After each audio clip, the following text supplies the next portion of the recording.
Seguimos con más noticias. Es nuestro momento de despejar algunas dudas en relación a las consultas que van llegando.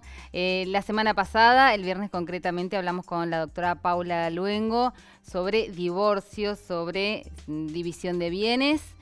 Había mucho para hablar, Sí, Paula, así muchísimo. que hoy vamos a hablar de deudas en este régimen de comunidad. ¿Cómo estás? Bien, muy bien, Valeria. Buenas tardes a toda la audiencia. Como bien decís, hoy vamos a hablar de las deudas. La idea es terminar hoy lo que me quedó, digamos, en el viernes pasado. Seguimos siempre dentro del régimen de comunidad de bienes, ¿sí? Todavía no llego al de separación. El tema de las deudas, ¿cómo es? Antes de arrancar concretamente con este tema, voy a irme un poquitito para atrás para recordar que en el matrimonio, cuando se tiene el régimen de comunidad, existen lo que se llaman los bienes gananciales, que son aquellos bienes que son de ambos cónyuges en partes iguales, independientemente de quién los haya adquirido. Aclaro esto porque en esta situación pueden darse, en este caso pueden darse distintas situaciones. Puede que algunos bienes que pertenecen a la sociedad conyugal estén a nombre del marido, otros a nombre de la esposa. Y esto marca una diferencia, más que nada en relación al régimen de deudas, de cómo se afrontan las deudas. Esto es así porque, bueno, la ley en este caso, o sea, siempre doy el ejemplo clásico que es el marido o el esposo generalmente maneja todo el tema de los autos, compra, vende, y generalmente están a nombre del esposo, y quizás la casa esté a nombre de la esposa. ¿Y cuál es la recomendación? Que estén uno a nombre de cada uno. Ah, perfecto. Mira, ahí voy. Sí. No, mira, el punto es así. La ley lo que dice es que el bien tiene la naturaleza de ganancial, porque lo que va a pasar es que está a nombre del esposo, pero el estado civil va a figurar casado con María Fernández, entonces es ganancial. ¿Dónde radica la diferencia? Es en lo siguiente. La administración y disposición del bien la llevaría adelante el marido. El titular. El titular, la persona a nombre de quien está ese bien. No es nada más que eso. Claro. Pero a la hora de tomar deudas, eso es muy importante. ¿Sí? El bien sigue siendo ganancial y lo que tiene que quedar en relación a este tema es que si esa pareja se separa, independientemente de si está en nombre de uno o de otro, se va a dividir en partes iguales. Exactamente. Pero, digamos, hay pequeñas cuestiones que marcan diferencia. En materia de deudas, existe un principio general en este punto, y es que las deudas son personales del cónyuge que las toma. ¿Sí? A diferencia de los bienes, las deudas son personales. Salvo algunas excepciones que más adelante voy a mencionar. Caso, por ejemplo, el marido, el esposo, toma una deuda, supongamos que saca un crédito en un banco, un crédito personal para abrir un negocio. ¿Sí? Pasa el tiempo, no lo puede pagar, y el banco inicia juicio para ejecutar esa deuda. La pregunta que nos tenemos que hacer acá es quién es el titular de la deuda y con qué bienes responde. Son estas dos preguntas. De acuerdo al principio general, el titular de esa deuda y el responsable en pagarla va a ser el esposo que tomó esa deuda. ¿Sí? ¿Y con qué bienes va a responder el esposo? Porque recordemos que si estoy en una sociedad, o sea, si tengo un régimen de comunidad, tengo bienes propios y bienes gananciales. Y ahora le agregué bienes gananciales que están a mi nombre, cuya administración y disposición tengo en forma personal.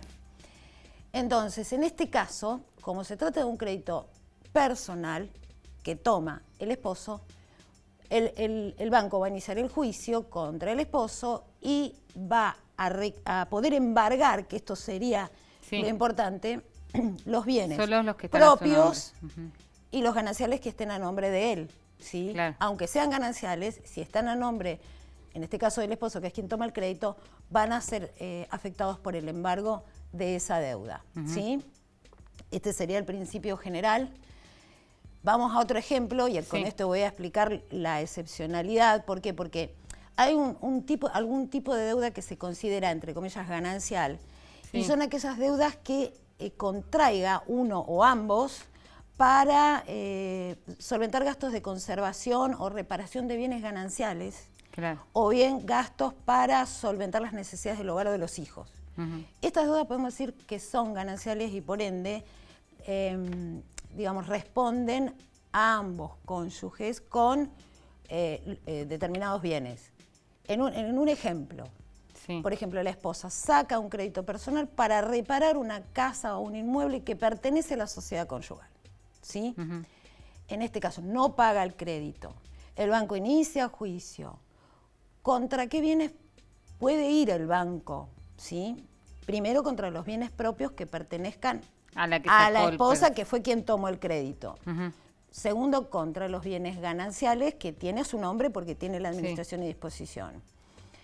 Y acá se va a dar una nueva, como esta deuda no es personal, sino que es ganancial porque es para mantener bienes que integran la sociedad conyugal. Acá también el banco va a poder ir contra los bienes que estén gananciales, que estén a nombre del esposo. ¿Se entiende? Acá se amplía la posibilidad de embargo, digamos, o de afectación a bienes que tendría el acreedor. No podría, bajo ningún punto de vista, tocar los bienes propios del esposo porque no fue quien tomó el crédito. ¿Está? Esto, claro. Vuelvo a decir, siempre el principio es la personalidad en la toma de deuda. Claro. Lo único que se va a diferenciar es si es personal, el motivo, o bien hay un motivo que esté vinculado a conservación de los bienes que componen las... o sea, siempre se evalúa el motivo, entonces, de la toma del crédito. Exactamente.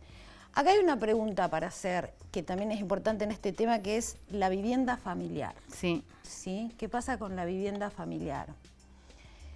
Así esté a nombre de uno, a nombre del otro, a nombre de los dos. Nosotros tenemos una protección, la ley protege la vivienda familiar en el artículo 456 y es claro cuando dice que la vivienda familiar queda excluida de la ejecución de las deudas que se contraigan durante el matrimonio. O sea, en los ejemplos que di, el banco no podría, digamos, embargar la vivienda familiar porque está protegida por el 456. De todas maneras, no va a pasar esto. Si el banco va a embargar... Claro, ha pasado. Todo lo que encuentra a su paso, pobre, puse al banco porque generalmente son las situaciones más problemáticas y preocupantes. El banco va a embargar y ahí, bueno, va a quedar a aquellas, digamos, al esposo, a la esposa o a ambos, presentarse y decir, este bien queda excluido porque, no sé, se trata de la vivienda familiar, o este bien queda excluido porque es un bien propio, o lo que fuere, ¿sí? Esto siempre se hace a través de presentaciones familiares. Pero bueno, me parece importante que sepan que la vivienda familiar está protegida, ya se trata de un bien ganancial o de un bien propio, porque así sea un bien propio de cualquiera de los cónyuges, si funciona como vivienda familiar, está protegida por la ley y no puede ser embargada. En líneas generales también, como a modo de recomendación, en esto de los bienes gananciales siempre conviene entonces que hayan bienes que están a nombre de los dos o de ambos. Y sí, el punto acá son las deudas, os vuelvo a decirlo. Sí. Es por las deudas. Por en las ganancias somos socios, en las deudas en las deudas no. Sí. Y digamos que la ganancialidad de los bienes, vuelvo a decir, es aplicable para cuando la pareja se separa. Claro. ¿Sí? Pero mientras está junta, el punto es el bien es ganancial, pero si está bajo la administración y disposición de uno de ellos, porque está a nombre de uno de ellos, va a estar afectado a las deudas. Claro. Igual acá voy a dejar aclarado lo siguiente, más que nada con lo que son bienes registrables, en este caso, porque yo digo, bueno, el esposo, ponele, tiene su nombre el auto. ¿Sí? Tiene la administración y disposición de ese bien. ¿Puede venderlo entonces cuando quiera? Sí, pero en este caso se necesita el asentimiento conyugal. Claro. Al ser un bien ganancial, obviamente que para poder transferirlo, la esposa se necesita la firma del otro cónyuge. Esto vale para inmuebles como para automotores, que son los bienes registrables por antonomasia, digamos, los más importantes. Esto sería, traté de ser lo más puntual. Sí. Y vuelvo a decir, con casos prácticos. Quiero hacer un comentario. Justamente la semana pasada me mandaron un mensaje a partir del cual... Mandaron varios, pero bueno, tomé a partir del cual planteo el tema que vamos a hablar el viernes que viene, que es las uniones convivenciales. O sea, lo que sería el famoso concubinato para poder liberar todos los mitos que hay en relación a este tema. Hay mucho en torno a este tema porque se hablaba de, bueno, firmé el concubinato, listo, es 50 y 50. No. Por eso. Ya es un adelanto. Puntualmente lo que, claro, se ve que tanto hablar esto de la comunidad de bienes y demás cuestiones, que alguien manda un mensaje a mi Instagram diciendo, ¿y qué pasa si no estoy casado? Claro. Claro, bueno, listo. Entonces, debo explicar esto conjuntamente con el régimen de separación de bienes, que el régimen de separación de bienes, más allá que se debe formalizar por el convenio matrimonial que hablamos y demás, sí, en realidad funcionaría como un concubinato. Los bienes son digamos, del cónyuge en nombre de quienes están, las deudas son de los cónyuges que las toman y responden con sus bienes personales.